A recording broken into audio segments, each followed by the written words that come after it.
Grassfinch by Garrett Ford, read by Sean J. Docherty. Chapter 2. Baby, Baby, Baby. Carthage Act 2025. Canadian medical legislation allowed citizens to become trustees of their own organs, which, upon death, would be claimed by a private firm.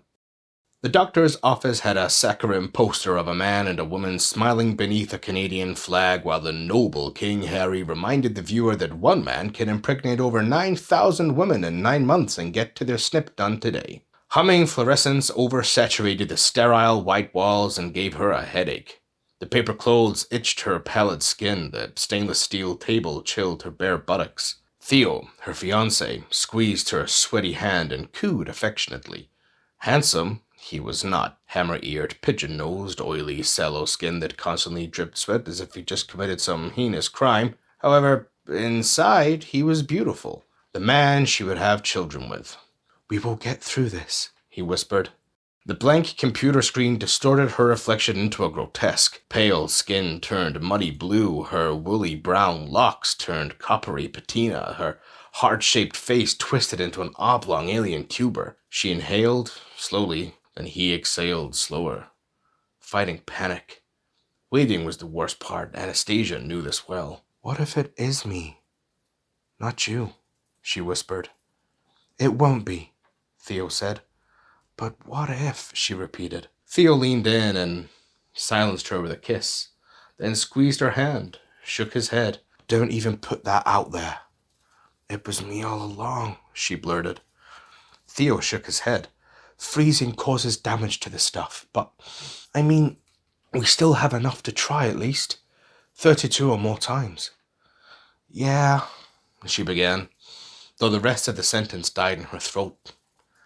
"But I cannot keep having miscarriages. You cannot fathom how it feels to have something die inside you."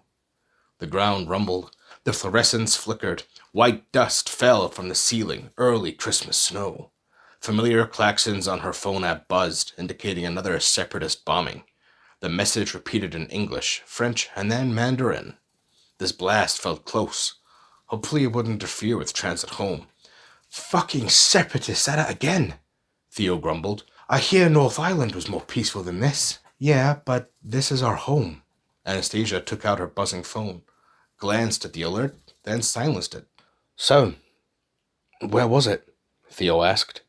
Anastasia flushed. "Oh, they put a camera on a tube inside." "Sorry. I mean, the bombing," Theo said. "Didn't check." She shrugged.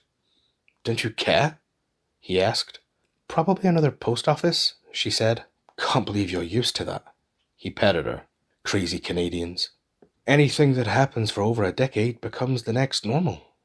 She yawned.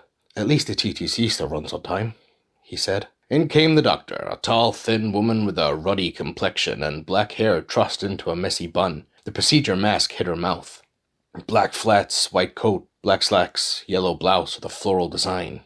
A portrait of professionalism. But the eyes, distant, cold as a camera lens, like she was tending to a wilting plant and not a person. "Greetings, Miss Anastasia Laundrie," the doctor said in an odd accent. "Sorry to have kept you waiting. We are quite busy this time of year." "What were the results?" Anastasia asked. "It is me, isn't it?" Theo squeezed her hand. "I told you." "The results." The doctor nodded, pulling a tablet from her coat pocket. "Mr. Takahashi, the sperm we unfroze is perfectly fine."